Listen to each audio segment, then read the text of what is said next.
The Conservative Party conference begins today as new Prime Minister Liz Truss tries to shore up support from her party amid falling poll ratings and an economic crisis in the wake of Kwasi Kwarteng's mini-budget. Well, our political correspondent, Simon Harris, is in Birmingham for us tonight. Simon.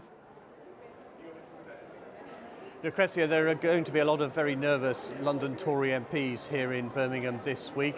One recent opinion poll suggested the party could lose 17 of its 21 London MPs, including Boris Johnson's seat of Uxbridge and South Ruislip, if there was a general election now. So the Prime Minister has a lot on her plate to soothe Tory nerves in the coming days in the wake of the Chancellor's mini-budget. When I spoke to her earlier, I asked her about the government's plans to tackle rail strikes.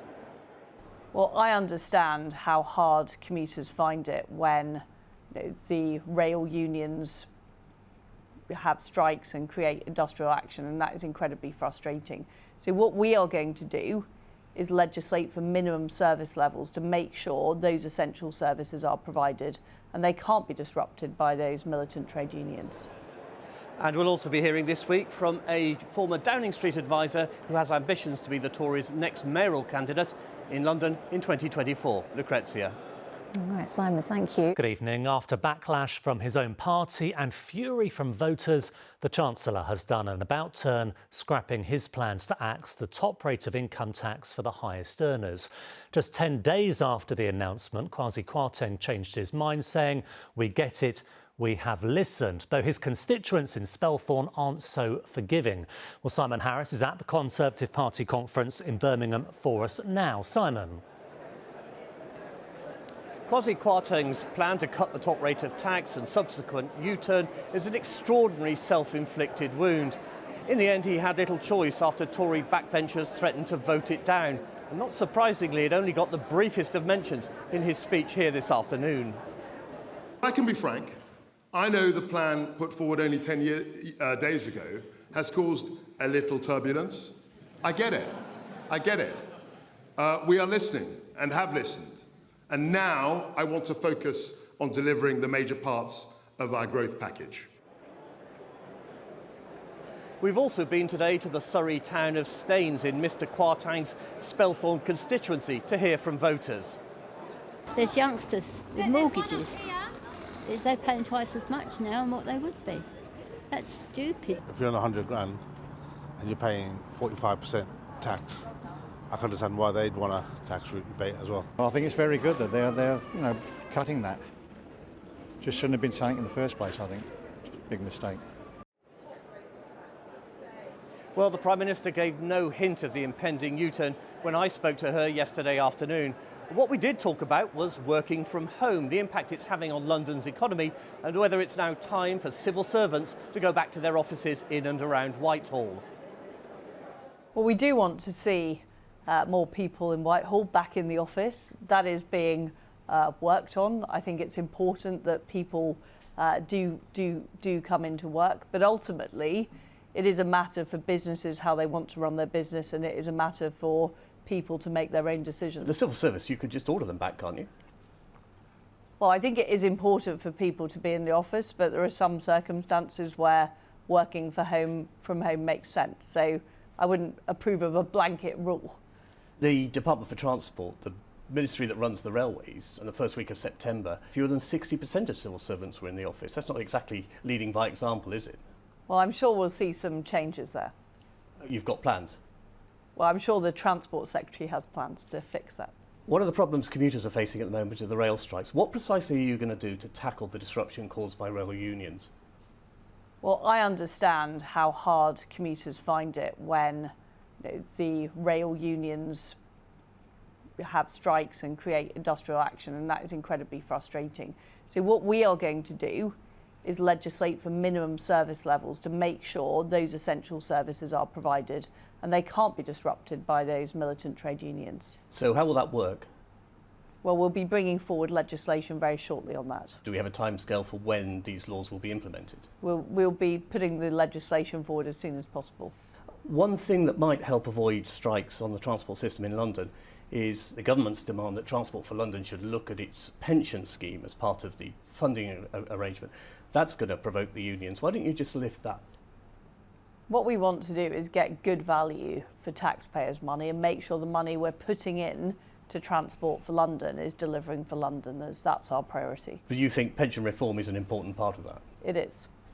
Even though that's probably going to provoke the unions into more Well, I'm industrial not going action. to negotiate live on air. That's a matter for the Transport Secretary. Prime Minister, thank you for talking Thank you to us. very much. Thank you. The Prime Minister and the Chancellor are the two most powerful politicians in the land. Yes, delegates here in Birmingham will still cheer them, but after less than a month in office, Duncan, their authority has been badly damaged. Simon, in Birmingham, thank you very much. London's mayoral election may be 18 months away, but that hasn't stopped what would-be candidates jostling for the job. One former advisor to Boris Johnson has spoken of his ambition to follow in his footsteps and become the next mayor. But Sadiq Khan is standing firm. He says he's determined to run and win his third term. Our political correspondent Simon Harris sent this report from the conference in Birmingham. He admits he's the outsider with a mountain to climb. But Samuel Kasumu, a relatively unknown former advisor to Boris Johnson, has ambitions to follow in his footsteps and become Mayor of London. Mr Kasumu has been doing the rounds at the Conservative conference, trying to persuade party members to choose him as their candidate in 2024. Business as usual is just not going to wash, frankly. And I'm the candidate that is going to make sure that we have a fresh, vibrant, energetic, inclusive agenda for change. And I don't think anybody else is going to be able to deliver the things I'm going to promise and the way I'm going to promise it. At Labour's conference in Liverpool last week, Sadiq Khan made it clear he wants to run for a third term. It's still very much my intention to run and to win my third term.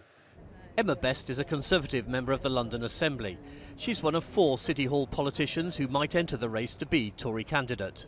It would be a massive honour, but there's a lot of questions as well about the right candidate, and I think that's the most important thing. It's finding the right candidate that people will connect with. I'm not sure if that's me yet. There's a lot of good candidates out there, so let's see who's putting their name forward.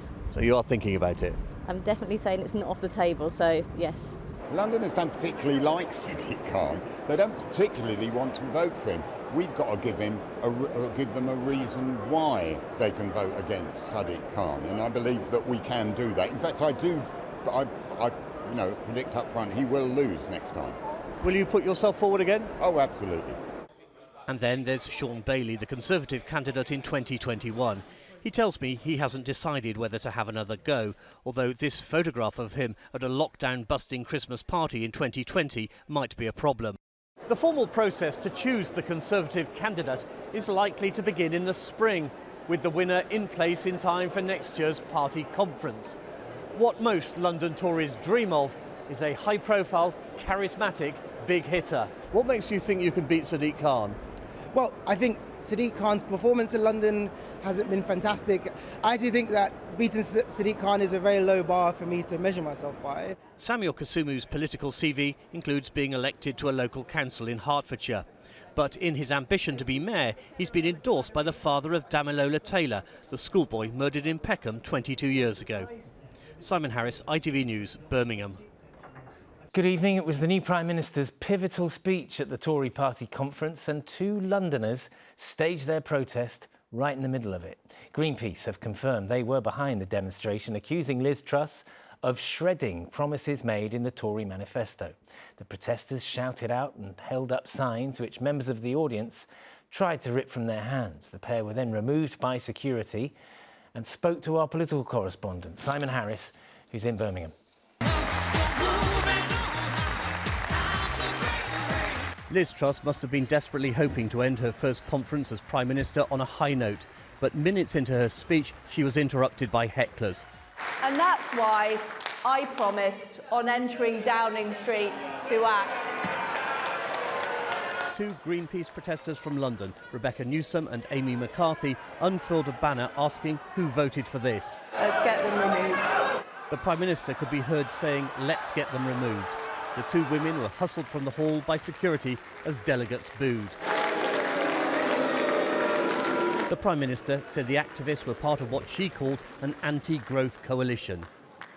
Labour, the Lib Dems, the SNP, the militant unions, the vested interests dressed up as think tanks, the talking heads, the Brexit deniers, Extinction Rebellion, and some of the people we had in the hall earlier. They prefer protesting to doing. They prefer talking on Twitter to taking tough decisions. Later, I caught up with the two protesters, stripped of their passes and ejected from the conference centre. We were behaving in a very orderly, democratic way.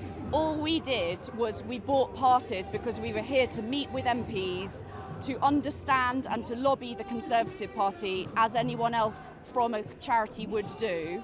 And we needed to take a banner in. We were ushered out quite orderly. I got slapped by a lady and called her a very naughty girl on my way out, but everyone else was very polite. One London MP suggested the two protesters had managed to achieve the near impossible, bringing the Tory party together. I thought the protesters who stood up towards the beginning of that speech actually did a great job at unifying the entire Conservative Party at a stroke, and actually what they were saying exemplified the enemies of growth against whom the Prime Minister stands. By any measures, Liz Truss has had a tricky week. It began with a major policy U-turn amid reports of a cabinet rebellion. There was talk of her being deposed before Christmas, and finally her big speech was disrupted. Simon Harris, ITV News, Birmingham.